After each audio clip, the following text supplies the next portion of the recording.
This is a random podcast, and I've got Jared Leto as the screensaver for this video.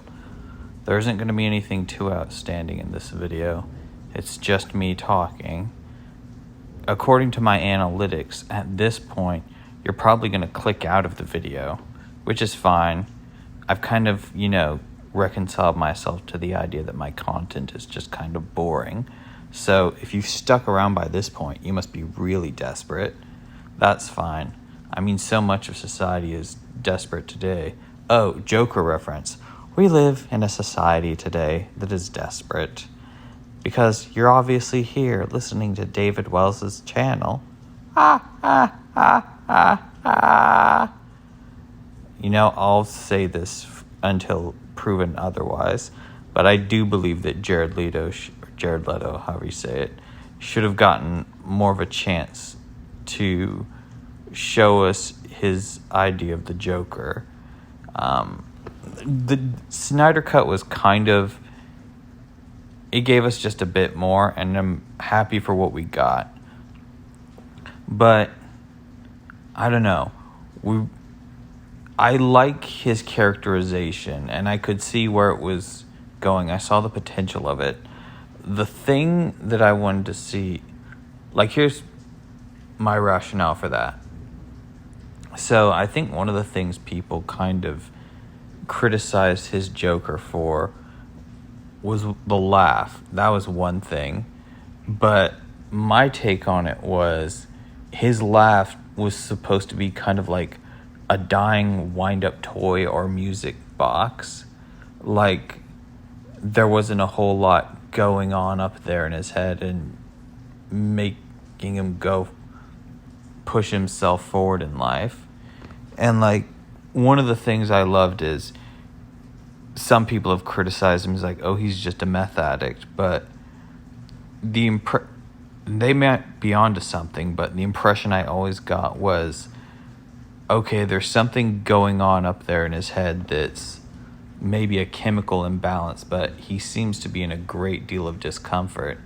And it seems that in the pursuit of trying to satiate that, it's warped his sense of humor to such an extent that he'll laugh at so many things in an effort to relieve himself. And I thought that really did deserve to be given more room to experiment and show that off. But unfortunately, Warner Brothers decided they have to interfere, even though they're the people who set the DCEU up. So, go figure. One of the things I hate is how they backtrack on so much. It was their idea to make, turn Man of Steel into this jumping off point for a cinematic universe. I mean, I think, of course, Zack Snyder had his ideas, but at the same time, they really wanted to play catch up with Marvel and the MCU. And so I feel like they kind of pushed him into that. But anyway, so they forced him to change stuff in Batman vs. Superman, but probably not to the same extent that they did as in Justice League. And they kind of took over from David Ayer because it's just frustrating. I had an idea of what that movie was going to be like, and the one I saw didn't match up. But when I heard David Ayer talking about it was supposed to be this way, I was I was onto it. But anyway, yeah.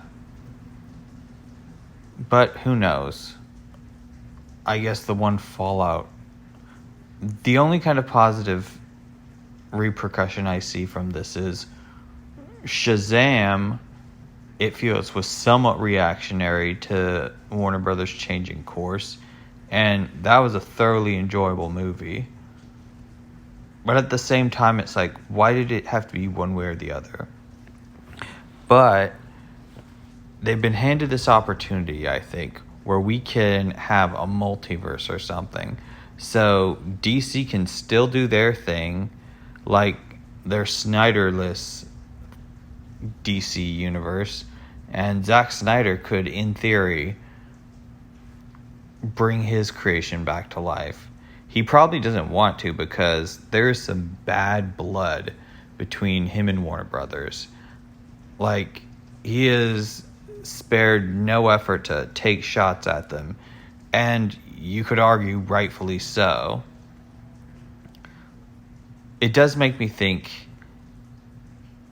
I would hope that Warner Brothers was not playing an emotional chess game with him. You've got to wonder if when, rest in peace, his daughter died, if Warner Brothers was like, okay, now we can, get rid of him for sure. Even though,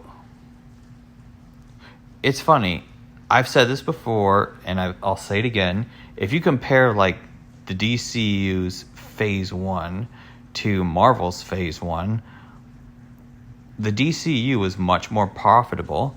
The Iron Man movies were the only ones that made a profit in the Phase 1 of Marvel, excluding, Avengers. But here's the thing. All the other movies, like Hulk, Thor, Iron Man, they barely made even. And some of them even lost money. If you look up their box office, all the DCU movies, up until the Joss Whedon Justice League, and even that wasn't terrible, but all the DCU, like, Phase 1 movies, they made anywhere from $600 to $800 something million.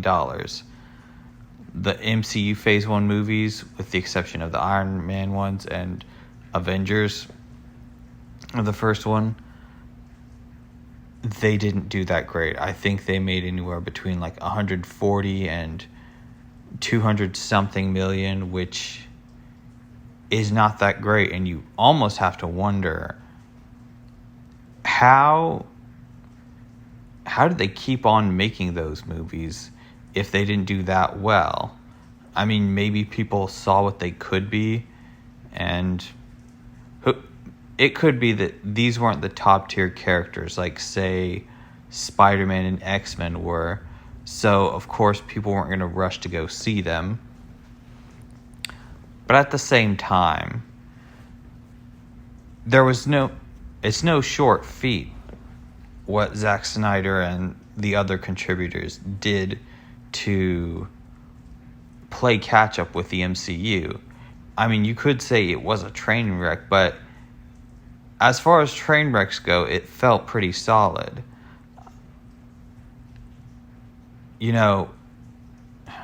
I think one of the things I resent about Warner Brothers, sort of mishandling of all that, is the fact that at first they didn't want to do... At first they're like, okay, we got to play catch up to the MCU. And then when that didn't work out, or they listened to trolls, let's just be honest, they listened to trolls and not the ones who were, like, really invested in this.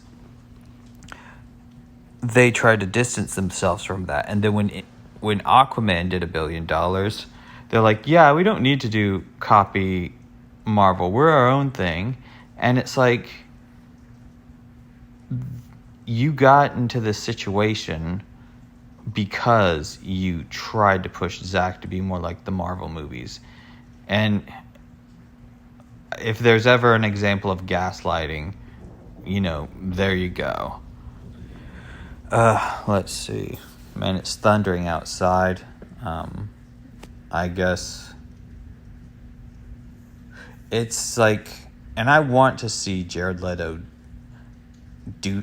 I know that at one point he was going to get a solo Joker film, and that seems pretty much scrapped. Maybe,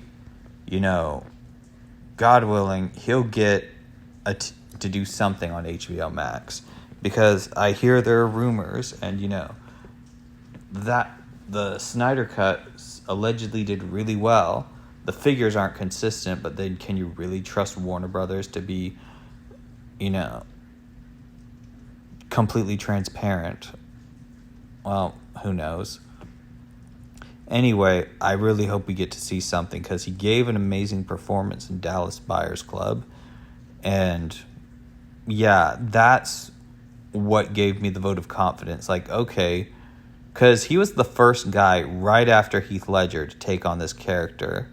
And what's crazy is I remember when the first teaser trailer for Suicide Squad dropped, when we heard his cackle as the Joker and when he walked on screen, people applauded and cheered because they're like, oh, he's back. Even though it wasn't Heath Ledger, the character lived on. So here's hoping you get a second shot, Jared Leto. God bless.